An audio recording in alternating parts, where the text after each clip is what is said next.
If you're in school or you're early in your career, you've probably come across some ideas where you're just like, dang, this would be really cool to do. And maybe you've thought about how you do it, but then you never actually pursued them. Well, today I want to talk about why it's a good idea to actually pursue those ideas. My name is Mylene, and while I was in university, I started 2 different ventures. In my last video, I talked about the mistakes that I made as a student founder, and in this video, I want to talk about why I think one of the best things you can do while you're young is pursue your ideas and try entrepreneurship. So if you've got an idea and you're on the fence as to whether or not you want to pursue it, this video is for you, so keep watching. One of the fastest ways to learn and develop that muscle of learning how to learn is to actually go out and try to figure out how to make your ideas work. By thinking of an idea and trying to bring it to fruition, it's likely that you don't have all the answers, and so you have to find all those answers. This is something called digital literacy, the ability to find information online to fill gaps of knowledge. That's how I define it, at least. Digital literacy is one of the best skills that you can have as an entrepreneur, as a student, or just anyone in their career. Being able to find answers when you need them is honestly a really important skill. And the more that you build that up, the better you will become. As you go on the journey of entrepreneurship, you will realize that there's a lot of stuff that you didn't know. But again, because things move so fast, you're going to be challenging yourself to fill those gaps of knowledge as fast as possible. The rate of learning is almost exponential. The next reason is simply because trying to start a business while you're young or you're in school teaches you professionalism. Whether you've worked in a workplace before or haven't, it's just a really good way to learn how to talk to different people, whether that's potential users or potential buyers of your product or advisors, even teammates.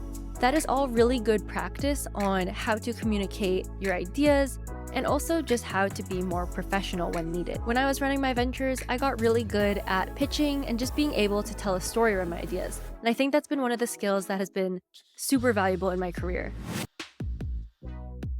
The next reason that I think that you should be pursuing your ideas all the time is that the best case is that you learn something new, you impact people, and maybe you make some money out of it. Especially if you're a broke college student, it really does help a lot. And the worst case is that you fail, but honestly, even if you fail, you still learn a ton, which is why in my last video, there was just so much that I took away out of it.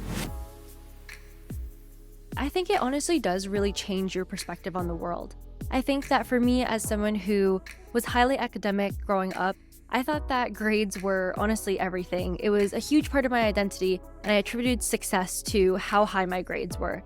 What I realized after trying to pursue my ideas was that that wasn't actually the case. Grades actually didn't mean that much, and I much preferred pursuing some of the goals I had outside of school.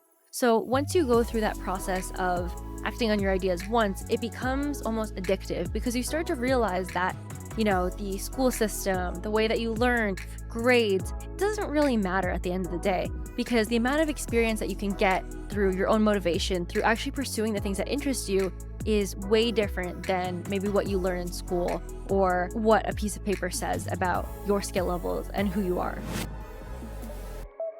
So if you think back to when you were first applying for your first job, you had 0 experience. If anything, you really hoped that that first employer would give you that chance to prove yourself and actually start building up that track record. Well, the same is true with entrepreneurship. The fact of the matter is that no one is going to give you that chance except for you. And so if you don't even believe in yourself, then who will? It really just takes that mindset shift to realize that you have what it takes to pursue your ideas as long as you give yourself that opportunity.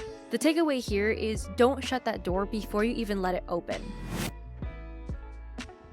The next reason is one that I hold really personally, and I think that this is honestly such a life hack. It's that by starting a business, let's say you fail, okay? Let's say you fail like I did with my ventures. You learn really quickly what gaps you need to fill. So for example, in my last startup, I realized that my product sense really wasn't all that great. There was a lot that I still needed to learn in terms of making decisions and figuring out what features to actually build and what users to tackle. By having that knowledge and understanding that that was a weak point for me, I was able to then tailor my job search to find an internship that would help me find a role that would fill in those gaps. The internship that I had right after closing down my last startup was a product manager role at Wish. So I worked at Wish and I got to learn more about the product process, and it was just really cool because I could find a role that would help me get the skills and tools that I need if I were to go back into another startup in the future or my own venture. So yeah, I think that is honestly the biggest life hack. Just using the lessons that you learn as a founder to translate that into either future career paths or future roles that might be a potential fit. Now, if you want to start a company just because you think that it's a good resume booster or you think it'll differentiate you in that way, I think that you should think a little bit more deeply about your motivations behind starting a business, because it is a really long journey, it is really stressful, and you really do need to be motivated intrinsically for a problem that you're really passionate about or a problem that you really want to solve. Something like that, I think, will drive you a lot further than just wanting to create something quickly because you want to have something cool to put on your resume. Those are some of the reasons that I think that getting into the habit of pursuing your ideas and just giving entrepreneurship a try is honestly so worth it.